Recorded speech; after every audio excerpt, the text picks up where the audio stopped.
Bom dia, mais uma vez, tenho o privilégio de trazer a mensagem da Palavra de Deus. Hoje nós vamos falar a respeito de uma passagem que fala muito ao meu coração. E muitas vezes nós a lemos e talvez nunca tenhamos tido essa percepção e essa visão a respeito dessa mensagem. Com certeza o Sermão do Monte é um dos textos mais lidos, ensinados, trabalhados e educados da Palavra de Deus. O Sermão do Monte é um livro, é uma passagem onde muitos dizem que muitos chamam o Evangelho de Jesus, é onde Jesus apresenta os ensinamentos direto para aqueles que o seguiam. É um manual de espiritualidade, de fé, de prática, de caráter do discípulo, aquele que tinha sido chamado por Jesus. E estamos no mês de missões, falando sobre chamado. E eu gostaria de falar desse chamado que está implícito nesse texto. Um chamado talvez diferente da que muitos de nós já tenhamos ouvido, mas um chamado fundamental para aqueles que se dizem discípulos de Jesus. Jesus, sem dúvida nenhuma, é um ícone. Para nós é o nosso Salvador e Senhor, mas para muitos é alguém que apenas mudou a história. Sem dúvida nenhuma, Jesus é um personagem muito importante na história. E é um marco na vida de muita gente. E Jesus chamou algumas pessoas para andar com ele. Jesus chamou esses 12 discípulos. Mas, e depois desse chamado inicial, Jesus se preocupou em chamá-los a uma outra necessidade, a uma outra urgência, que além de segui-los, eles precisavam abrir os olhos deles para uma necessidade.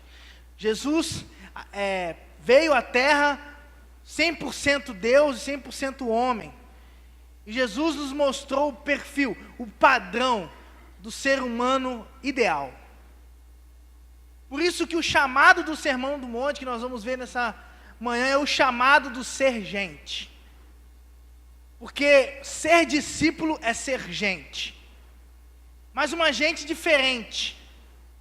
Não uma gente normal, mas é gente transformada pelo Senhor. E aí a gente, a partir desse chamamento do Senhor, a partir desse entendimento de eu sou discípulo, eu vou seguir a Jesus, eu tenho a minha vida transformada, e aí eu vou ser gente, mas não todo tipo de gente no padrão que Jesus espera e que Deus espera que nós sejamos. Gente que reflete quem Jesus é e como o homem deveria ser. Vamos ler então a palavra de Deus em Mateus capítulo 5, no verso 3 até o verso 9. Vamos ler alguns versículos do Sermão do Monte e pensar na perspectiva dele sobre esse chamado necessário a todo aquele que se dispõe a ser discípulo e voz de Deus às nações. E a palavra de Deus, ela diz assim: e Jesus, vendo a multidão, subiu ao monte, e assentando-se, aproximaram-se dele os seus discípulos, e abrindo a sua boca, os ensinava, dizendo: bem-aventurados os pobres de espírito, porque deles é o reino dos céus. Bem-aventurados os que choram, porque eles serão consolados. Bem-aventurados os mansos, porque eles herdarão a terra. Bem-aventurados os que têm fome e sede de justiça, porque eles serão fartos. Bem-aventurados os misericordiosos, porque eles alcançarão misericórdia. Bem-aventurados limpos de coração, porque eles verão a Deus. E bem-aventurados pacificadores, porque eles serão chamados filhos de Deus. Ser gente, ser humano, esse é o chamado dos discípulos. Eles precisavam entender que eles precisavam ter a vida transformada, e que isso ia implicar diretamente em quem eles eram. e na visão deles de mundo, e no entendimento de ser e de obedecer aos mandamentos. Por isso que fora do plano vocacional de ser gente, o ser humano é infeliz, e ele não é realizado, porque ele não encontra a sua razão de existência. O discípulo, ele é convidado a caminhar com Cristo, e é oferecido então a realização, enfim, da plena existência humana. Esse é o chamado que Deus faz aqui nesse texto. Bem-aventurado, feliz, de bem com a vida, realizado por ser gente. E suficientemente gente é todo aquele que, ouvindo as minhas palavras, as pratica, como diz a palavra de Deus. Portanto, no Sermão do Monte, feliz, bem-aventurado, é um aspecto fundamental da experiência humana. Não uma felicidade passageira, que muitas vezes a gente alcança quando temos algo, quando conquistamos algo, mas que vai embora. É uma felicidade recorrente de um chamado e centrado na arte de viver como luz do mundo. E aí nós vamos ver algumas características desse chamado, e desse chamado de ser gente, porque precisamos assumir a nossa identidade de simplesmente ser. E principalmente a partir do primeiro verso lido, principalmente ser plenamente despojados. O texto diz que bem-aventurados são os pobres de espírito, porque deles é o reino dos céus. A expressão pobres de espírito interpreta bem o sentido que eu quero trabalhar nesse texto. É muito desafiador entender isso, ser pobre de espírito, onde a gente vive num contexto onde as pessoas querem exatamente o contrário. Pensar em ser pobre, hoje em dia, pobre de espírito, inclusive, é algo que vai de encontro à realidade que a gente encontra, onde as pessoas querem ser ricos espiritualmente, serem ricos em todas as instâncias, quando na verdade o chamado ele diz para sermos pobres de espírito. E o que isso significa então? O que significa ser pobre de espírito nesse contexto? Qual é a perspectiva desse texto? A perspectiva de ser pobre de espírito, ela apresenta uma nova necessidade na nossa relação com Deus. Ser pobre de espírito é uma relação de total dependência de Deus. Esse estado, então, de ser pobre de espírito nos leva a uma percepção de não termos riqueza nenhuma, a não ser a nossa única e exclusiva confiança no Senhor.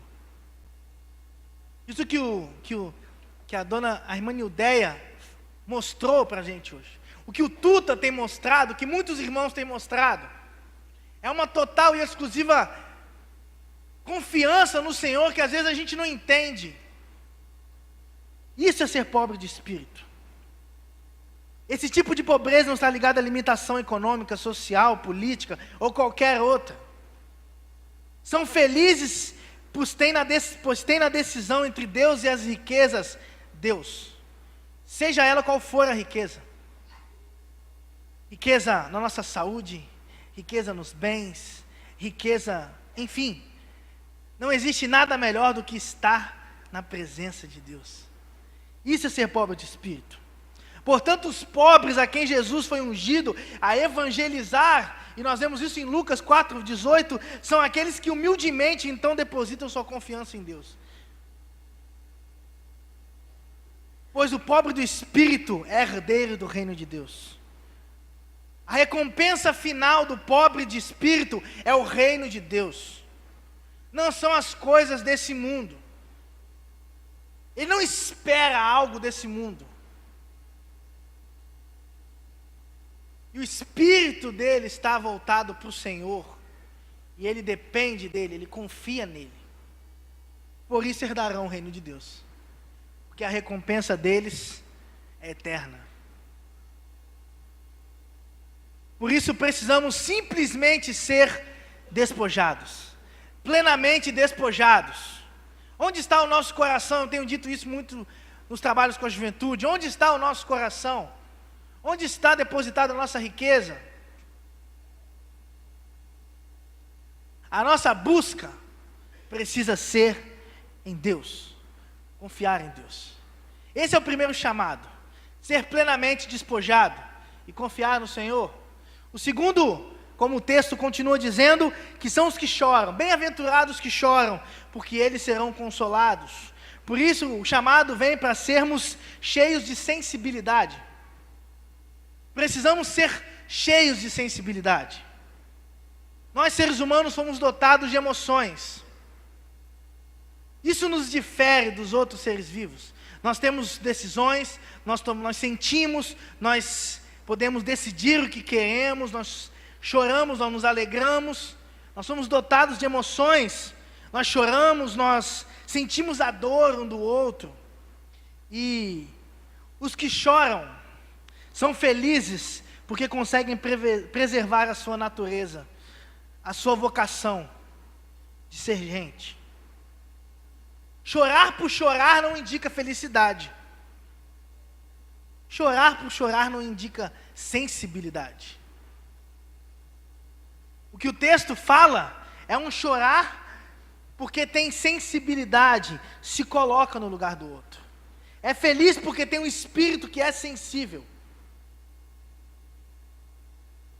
Os que choram como virtude, usufruem então da habitação do Espírito Santo. Porque chorar se torna uma virtude, ao passo que chora porque sente o que o outro sente. No nosso mundo, onde as pessoas cada vez mais têm se tornado individualistas, têm buscado suas próprias coisas em detrimento dos outros. Às vezes, passamos a semana inteira distantes uns dos outros pelas nossas atividades, sentamos uns dos lados dos outros e não nos preocupamos como a pessoa do nosso lado está. A gente não chora mais com o outro. A gente não se alegra mais com o outro. A gente perdeu muitas vezes a sensibilidade que só o Consolador traz. E quanto mais cheio do Espírito Santo a gente se torna, muitas vezes mais individualista a gente se torna. Quando na verdade mais cheio do Espírito Santo significa mais sensível. Mais sensível. Por isso que quem tem o Espírito desfruta dessa virtude permanente e consoladora, que nos leva além, nos leva a olhar além de nós mesmos. Onde o mundo diz, procure a sua felicidade, vá em busca e conquiste as suas coisas, seja feliz, alcance o sucesso. Enquanto o mundo diz isso, a palavra de Deus e Jesus nos chama a chorar com os que choram. Abandonar a insensibilidade, a individualidade e pensar como comunidade. Pensar como um corpo que sente junto, que chora junto, que se alegra junto. Por isso são felizes, porque entenderam isso. Por isso que vivem de forma saudável e plena na sua vocação. Mas o texto continua. E o texto continua mostrando que precisamos ser vocacionados para ser gente, porque bem-aventurados mansos, porque eles herdarão a terra. A terra, isso é muito legal. A terra geralmente ela é troféu dos valentes. Geralmente terra está ligado a conquistar, a ser conquistador. Mas do que adianta a gente conquistar tudo isso e não ser gente? Porque aqueles que fazem a guerra só colecionam destroços. E Jesus está o contrário. Porque os mansos herdarão a terra. Mas como? Porque mais precisamos entender que mais sábios do que conquistar impérios e cidades e domínios, é muito melhor dominar a si mesmo. Saber gerenciar as suas emoções. Muito mais do que ser alguém como Nabucodonosor, Alexandre o Grande, Nero, tantos outros grandes conquistadores que a história apresenta para a gente, Jesus foi alguém que conquistou muito mais do que todos eles, sendo manso e humilde de coração. Os valentes fazem a guerra por medo de terem seu espaço ameaçado, ou por acreditarem que precisam ter o reconhecimento de todos ao seu lado. Mas os mansos vivem de tal forma que a sua condição é de não fazer sem ser necessário provar nada a ninguém, e nem conquistar nada, e nem competir por nada, porque eles são mansos, e por isso eles herdam a terra. Os mansos não sentem necessidade de provar coisa alguma, e nem mesmo que são mansos, porque às vezes temos necessidade de mostrar as nossas qualidades.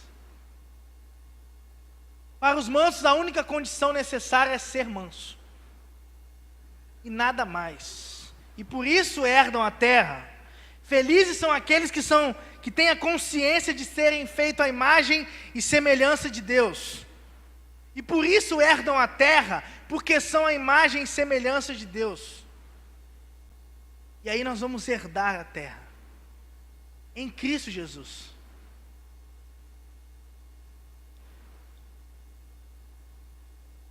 Porque desfruta dessa maior vocação.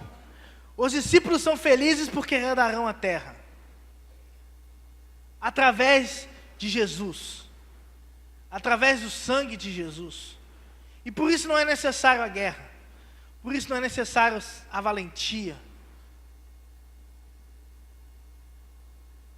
Herdarão a terra, e esse é o nosso chamado, herdar a terra. Mas de que forma? Sendo manso, sendo alguém que é manso e humilde de coração, tem um espírito quebrantado, que tem, não é tardio no perdoar, mas é tardio no se irar. Busca sempre estar bem com as pessoas, procura resolver seus conflitos, procura sempre estender o perdão que foi dado a ele. E por isso, onde ele está, ele consegue fazer a diferença. E ali, aquele lugar é dado a ele. Mas não dado de forma material, mas como autoridade naquele lugar. Isso é a nossa chamada, nosso entendimento, inclusive como família. Muitas vezes fazemos guerra dentro de casa, quando queremos algo, ou queremos que algo seja feito de determinado jeito, mas precisamos rever os nossos conceitos, as nossas práticas, a fim de que possamos ser chamados de mansos. Mas o texto ele não termina por aqui. O texto continua e diz que precisamos ser famintos por justiça. Bem-aventurados que têm fome e sede de justiça, porque eles serão fartos. Jesus usa algo muito interessante para ilustrar a necessidade de justiça do discípulo. Ele compara fome e sede. A gente pode ficar sem fazer muita coisa, mas a gente não pode ficar sem se alimentar e sem beber água. Chega um momento que não dá, a gente morre. E esse tem que ser o nosso sentido de necessidade pela justiça. Precisamos ter apetite pela justiça de Deus, e isso precisa ser recorrente e de forma natural. Essa justiça que a gente deve buscar é diferente da praticada pelos escribas, pelos fariseus. Por isso que Jesus diz em Mateus capítulo 5, no verso 20, que a nossa justiça precisa exceder, passar, ser maior do que a dos escribas. Mas como então? Porque naquele entendimento daquelas pessoas, ser justo, fazer justiça era cumprir a lei. E aqueles camaradas eram experts nisso, em cumprir a lei. Como que alguém poderia ser mais justo do que aqueles que coordenavam e gerenciavam a justiça. Parece um pouco incoerente pensar nisso, mas Jesus estava dizendo de uma justiça que está ligada a valores, que está ligada à mansidão, à sensibilidade, à misericórdia e amor.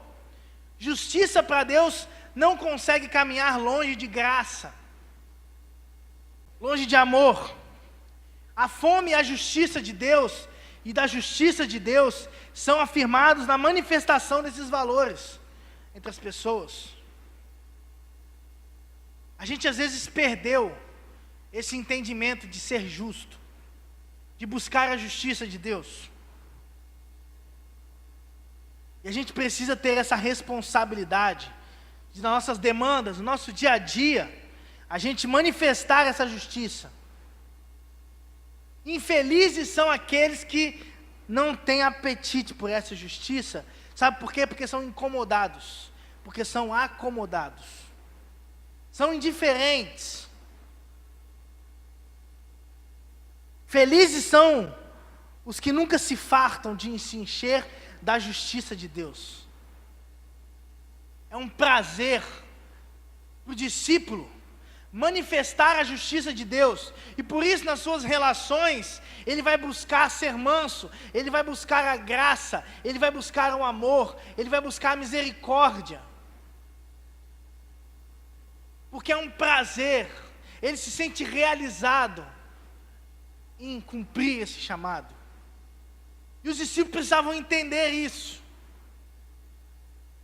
Num mundo onde as pessoas cada vez mais se tornavam legalistas, apenas buscavam cumprir a lei, e não importando o que ela representava, ou a situação, ou o outro, Jesus mostra que mais importante é amar. E essa é a verdadeira justiça que a gente deve buscar. Essa é a justiça de Deus, baseado na graça, e não na condenação. A justiça de Deus vai de encontro àqueles homens que queriam apedrejar aquela mulher. A justiça de Deus vai de encontro ao pensamento daquela mulher que estava ali naquele poço e não se achava digna ali. A justiça de Deus, ela vem cheia de graça. E ser justo é ser cheio de graça. Essa tem que ser a nossa vocação. Como ser humano que Jesus nos mostrou como deve ser, precisamos exaltar e ter essas características. Isso tem muito a ver com o próximo versículo, que diz que bem-aventurados os misericordiosos, porque eles alcançarão então a misericórdia. Precisamos ser gente com paixão. A gente está vendo cada bem-aventurança de maneira separada, mas elas são totalmente interdependentes. Elas são um conjunto. Elas se manifestam de maneira sinérgica. Elas são único, é um corpo de ações que você aceita quando caminha com Jesus. Por isso a justiça de Deus, ela é misericordiosa. E ela é misericordiosa porque ela está revestida de justiça. Na Bíblia, o conceito de misericórdia muitas vezes está relacionado com graça, com piedade, com compaixão. E é exatamente isso que misericórdia significa. E é nessa perspectiva que a gente vai entender misericórdia. A misericórdia como virtude, como a ação do discípulo na graça de Deus. O discípulo foi alcançado pela graça, e por isso ele manifesta a graça. A graça brota como uma virtude que vem de dentro. Por isso que Jesus disse que ele vai ser como um rio, que flui. Como uma fonte que não cessa. Porque ela é uma fonte que jorra de dentro da gente. A graça de Deus, a misericórdia. Ele não perdoa por ser perdoado, para ser perdoado. O discípulo ele não perdoa para ser perdoado, ele perdoa porque já foi perdoado. Essa é a lógica. Ele não ama para ser amado, ele ama porque já foi amado.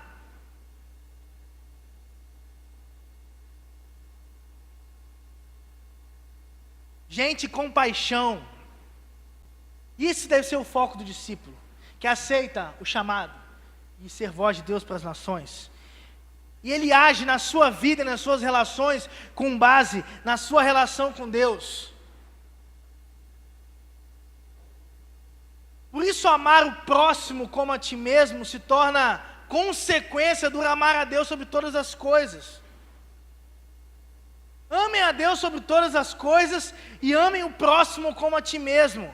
É um processo, você vai amar as pessoas a fim e a ponto de que você ama a Deus e busca a Deus.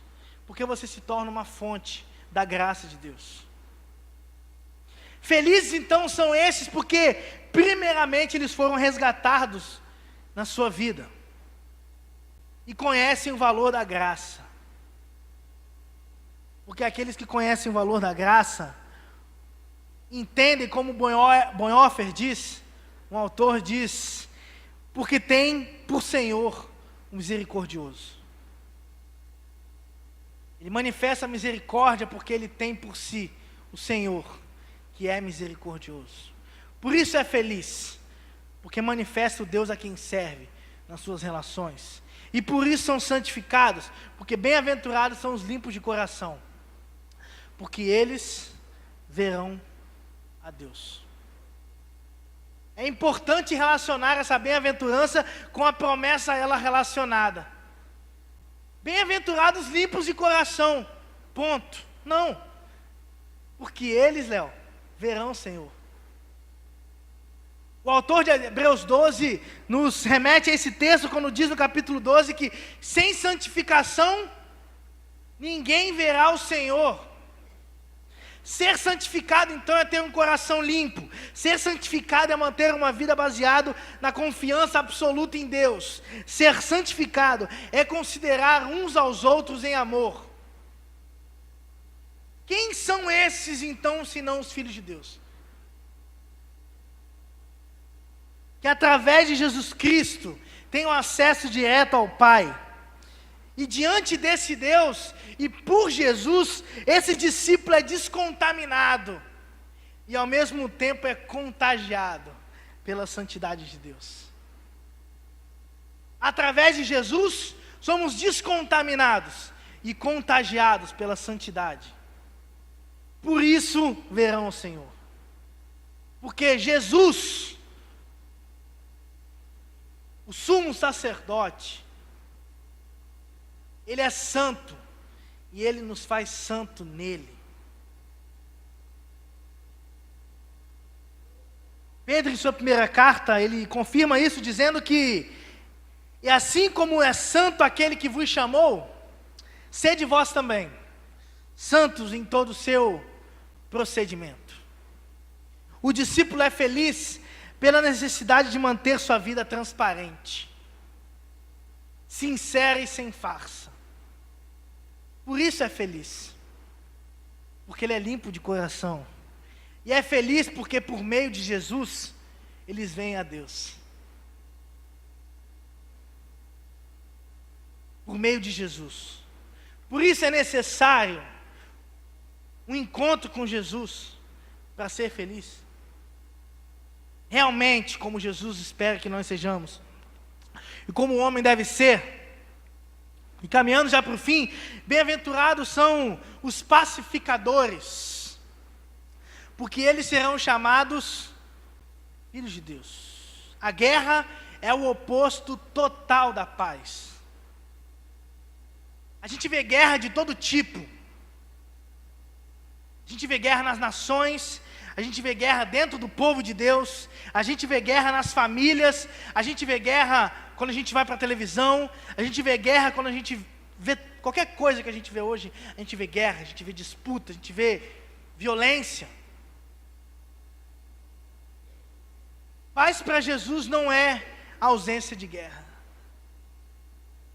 Porque podemos viver sem paz mesmo em tempos de ausência de guerra. Mas com Jesus a gente pode viver cheio de paz em meio a um ambiente de conflito. Como assim?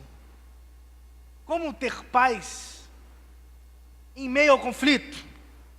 Jesus faz uma diferenciação entre a paz do mundo e a paz que ele oferece. João 14, no versículo 17, a palavra de Deus diz que deixo-lhe a minha paz, e a minha paz eu lhes dou, e não vos dou como o mundo a dá.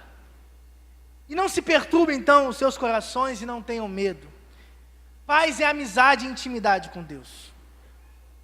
Eu arrisco dizer que a mais desgraçada guerra é aquela que alguém pode travar quando se torna inimigo de Deus. Porque ser filho de Deus nos leva a um estado de intimidade, a ponto de termos um Pai que nos dá a certeza da proteção, que nos dá a certeza do acolhimento e que nos dá a certeza da vida. Por isso que a gente pode agir como Tuta, como a irmã Nildeia. Paz em meio ao conflito. Porque nós sabemos e temos a consciência que temos um Pai. E esse Pai, muitas vezes diferente da forma e da visão que a gente tem de Pai, que muitas vezes a gente teve nas nossas relações, esse Pai, Ele não nos abandona. Esse Pai está sempre presente. Esse Pai é carinhoso. Esse Pai ama, cuida, corrige. Esse Pai dá a vida, para que nós tenhamos a vida.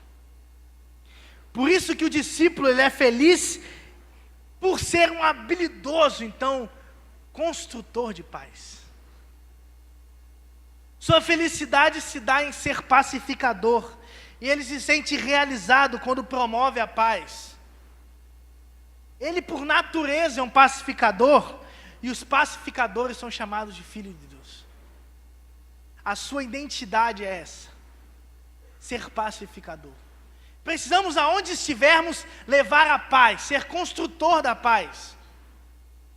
Muitas vezes a gente até colabora para que os lugares sejam tomados pela ausência de paz. Às vezes falamos palavras, atitudes, na hora errada, de forma errada, sem pensar, e sem lembrar que nós temos a paz, que o mundo não dá, que é Cristo que nos dá.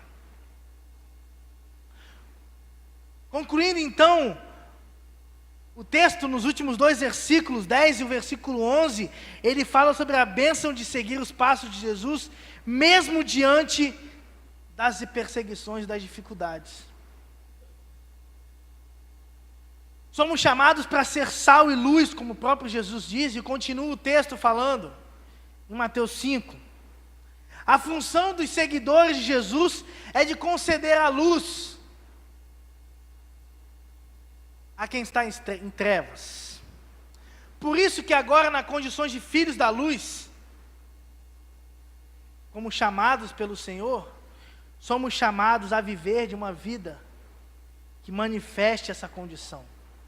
Por isso é o chamado de ser gente.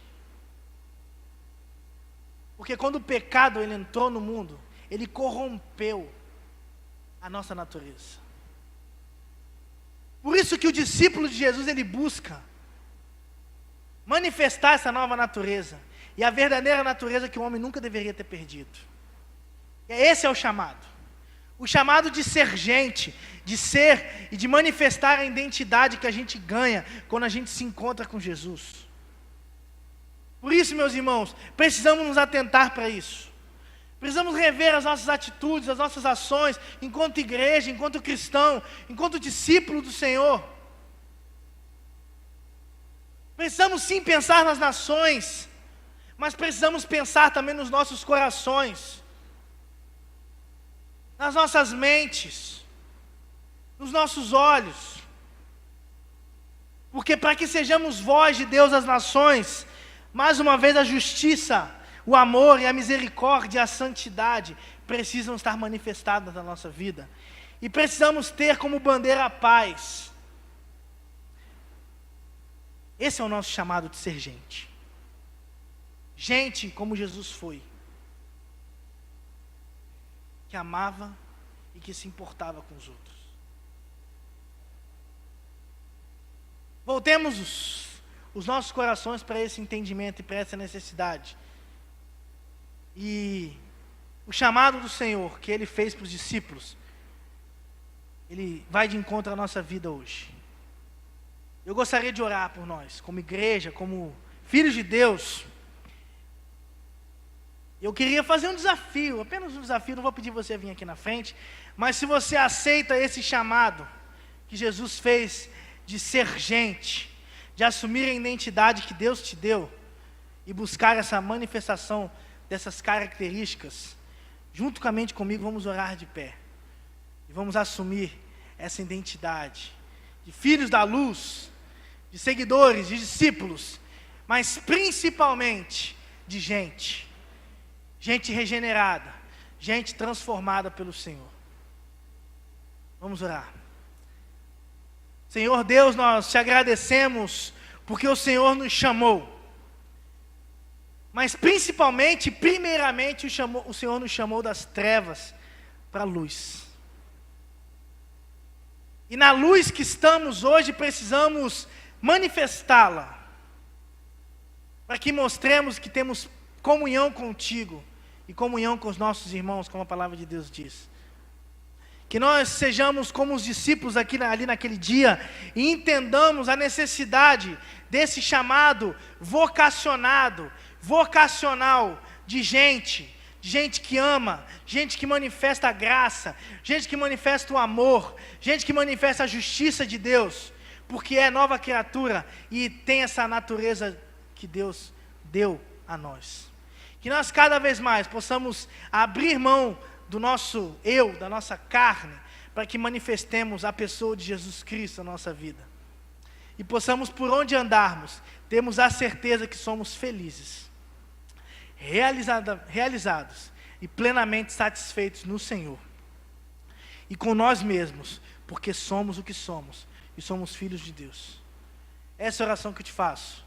Em nome de Jesus, amém, e amém, e amém.